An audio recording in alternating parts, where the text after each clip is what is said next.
नमस्कार दोस्तों, समस्त बेरोजगारों को मेरा नमस्कार। और मैं एक बात बताना चाहता हूँ। स्कूल व्याख्याता भर्ती 2018 जब निकली थी उस वक्त कोई रिजर्वेशन नहीं था। उसके निकलने के बाद कुछ रिजर्वेशन आया और जब नई सरकार बनी तो उन्होंने उसी वक्त EWS आरक्षण और MBC को आरक्षण दिया गया। 4% गुजरों को और सामान्य EWS को केंद्र सरकार के द्वारा आरक्षण जारी हुआ था। उसी वक्त कांग्रेस सरकार, जो अशोक गहलोत सरकार थी, उन्होंने कहा कि हम भी EWS को इन्हीं भर्तियों से लागू करेंगे और उन्होंने लागू कर दिया। उसी वक्त हमारी भर्ती, जो स्कूल व्याख्याता भर्ती 2018 थी, उसमें दोबारा रीओपन हुए। जब रीओपन फॉर्म हुए, इन्होंने उस भर्ती में जनरल के अलग से पद नहीं बढ़ाए, जबकि सरकार का ये आदेश था कि सबके अलग से पद बढ़ाए जाएंगे। उस वक्त की सभी भर्तियों में अलग से पद भी बढ़ाए गए, उनका सबूत हमारे पास है। लेकिन स्कूल व्याख्याता भर्ती 2018 जो थी, उसमें जानबूझकर कांग्रेस सरकार ने नहीं बढ़ाया। इसका कारण यह था कि वो भाजपा सरकार की थी। बाकी सब में भर्तियों में क्यों पद बढ़ाए गए? अगर उनमें भी नहीं बढ़ाते तो हमें कोई आपत्ति नहीं थी, लेकिन हमारी में जनरल के लोगों के पद काट लिए गए, जिसकी वजह से सभी वर्गों को नुकसान हो गया। क्योंकि जनरल में सभी वर्गों के लोग आते हैं, ST, SC, OBC, EWS, MBC, सभी महिलाएं, विधवा कोटा सभी जनरल में आती है। जो सीटें जनरल को कवर करते, उन सब की सीटें कम होने की वजह से सभी वर्गों को नुकसान हो गया। इसलिए हमें वर्तमान सरकार से ये प्रार्थना है कि आप हमारे पदों को बढ़ाओ और इन बेरोजगारों के साथ जो अन्याय हुआ है उसे दूर करो। क्योंकि भाजपा की सरकार के एजेंडे में यही शब्द थे कि बेरोजगारों की जो भी समस्या होगी उन्हें दूर किया जाएगा। कांग्रेस सरकार जब भी आई है, LDC 2013 की जो भर्ती थी, कांग्रेस सरकार जैसे ही 18 में आई, उन्होंने उसमें पद बढ़ाए, पुरानी भर्तियों में पद बढ़ाए, परंतु उन्होंने जानबूझकर भाजपा सरकार की जो भर्ती थी उसमें पद नहीं बढ़ाए।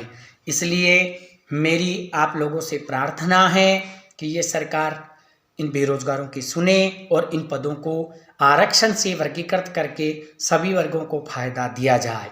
क्योंकि सरकार के पास काफ़ी खाली पद पड़े हैं और उनको भरने के लिए आप ये पोस्टें बढ़ा सकते हैं।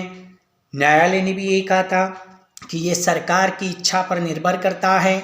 सरकार पद घटा सकती है और पद बढ़ा सकती है, लेकिन एक भर्ती में पद घटा दिए, बाकी सब में क्यों बढ़ा दिए? और सभी भर्तियों में अलग से पद बढ़ाए। उसी प्रकार हमारी भर्ती में भी पद बढ़ा दो। कांग्रेस सरकार ने जो बेरोजगारों के साथ धोखा किया था, स्कूल व्याख्याता भर्ती 2018 के 689 पद जनरल के काटे थे और हम बेरोजगारों ने उनके साथ जो हमारे साथ धोखा किया था, तो हमने भी उनको सबक सिखा दिया है।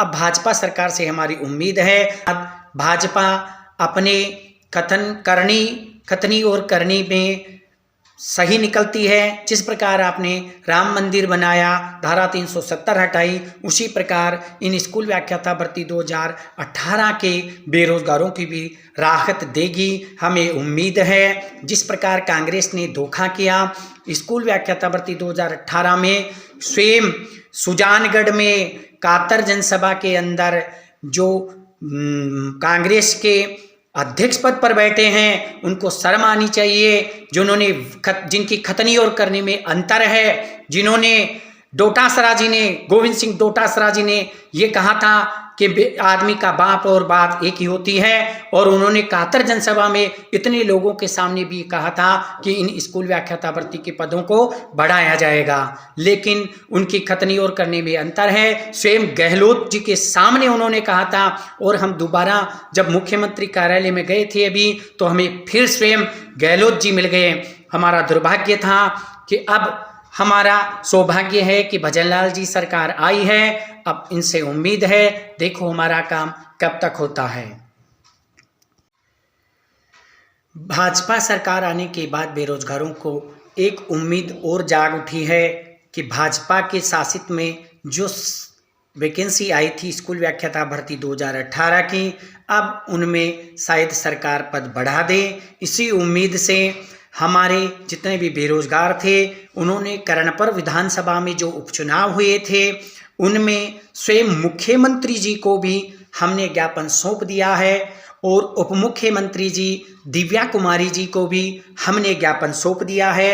और उस वक्त वसुंधरा राजे, किरोड़ी लाल मीणा और दिव्या सिंह जी, राजेंद्र राठौड़ जी, सतीश पूनिया जी, इन सभी ने हमारे पक्ष में ट्वीट किया था। और जितने भी बीजेपी के कालीचरण सराफ हो, वासुदेव नानी हो, जो अभी बड़े बड़े पदों पर बैठे हैं, उन्होंने भी हमारा साथ दिया था।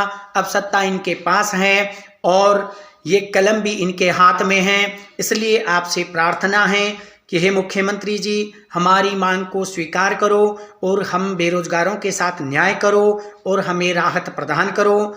और इसके साथ ही एक ये कहना चाहते हैं कि हमने सुरेंद्र पाल सिंह जी टीटी जी को, केंद्रीय मंत्री अर्जुन लाल जी मेघवाल जी को, जोगाराम जी कुमावत जी को, के विश्नोई जी को, सभी को हमारे ज्ञापन भी सौंपे हैं, लेकिन हमारी पुकार अभी तक भी सुनी नहीं जा रही है। धन्यवाद।